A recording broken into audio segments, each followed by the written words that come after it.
Hello, my name is Roberta and I'm a physiotherapist. My website is virtual-physio.co.uk. Facebook and Instagram page is at virtualphysio1. I'll put the links down for you. So I'm here to talk about back pain and sciatica. So sciatica pain, if you have sciatica, you know exactly what it is. But sciatica pain is a pain that we get that refers from the lower back down through the glutes, buttocks, down to the legs. Sometimes it can stop at the back of the knee or the front of the knee. It can stop at the sides of the thigh. It can go down to the calf or the heels, and sometimes even at the bottom of your foot. The sciatica can be sharp and shooting, or it can be just a constant line of pain. Or sometimes you don't have the line of pain, but you have the pain at the back, but then a dot of pain lower down the leg. So either the foot or the knee, the calf, like the other places I mentioned. Sciatica can be very uncomfortable, very painful. It's a nerve pain, and sometimes normal over-the-counter medication does not touch it. So you might want to speak to your doctor, your GP, to see if you can get some medication to help you. But there's other ways of treating the sciatica pain without medication. There's more conservative ways, which I do help a lot during my level 1 Soothe Your Back Pain class. So I'll drop the link for you to have a look.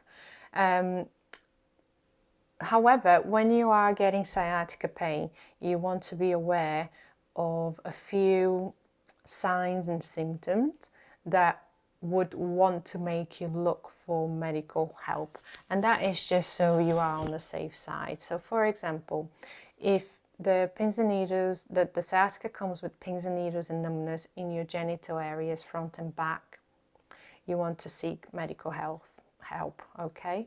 If you are getting, let's say if it's a neck problem and you're getting the pins and needles down to your arms with jaw numbness, difficulty swallowing, blackouts in your vision, you want to look for medical help.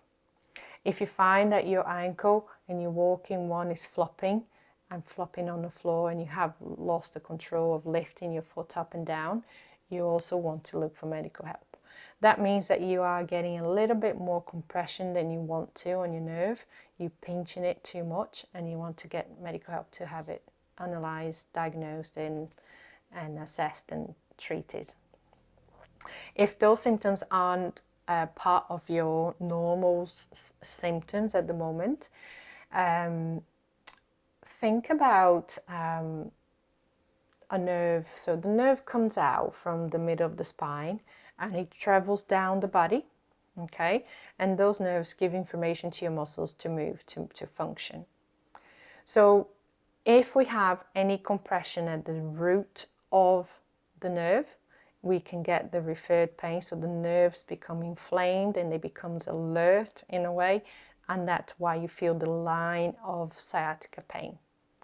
If we are just, sometimes the nerve can be impinged from, beyond the root, so in root, yeah. So from other muscle structures, from bony structures, it can get pinched in that way, and then it can give you the sciatica pain as well. A true sciatica pain is pinched from the nerve, and a sciatica pain pinched from other structures, it's treatable a bit quicker, but it's still a sciatica pain, okay?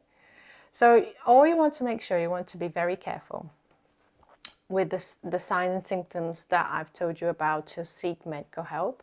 If you don't have those signs and symptoms, you can then engage in very gentle and slow movement for your body to move gentle side to side or forwards and back. It's all explained in a live class.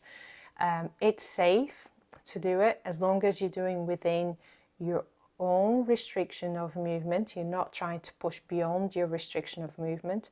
Also safe to do if you're doing it pain-free, especially if you're doing it on your own. You want to be doing it pain-free, so you only move as far as you're pain-free. Do not go into the pain point.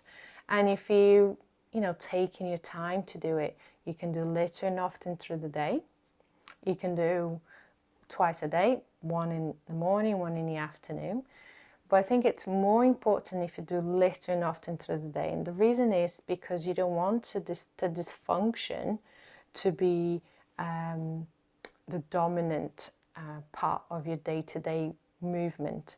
You want to introduce the stretches to kind of break the dysfunction. So you are trying to return your body into a normal pattern of movement. And when you do that, the more you disturb the dysfunction and try to bring your body back into normal movement, the less pain you're going to get at the end of the day. Yeah.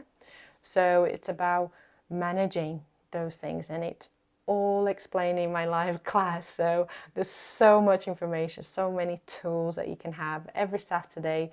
Of course, because there's so much information, I give a bunch of information and then another bunch of information. So every Saturday there's new information to get.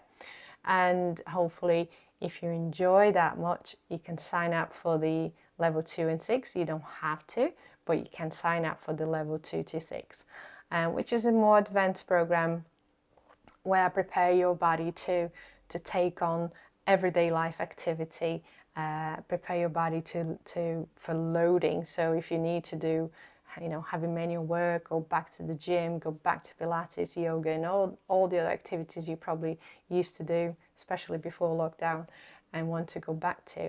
So if back pain has creeped up on you during this lockdown, this is a really good class to sign up and give it a go.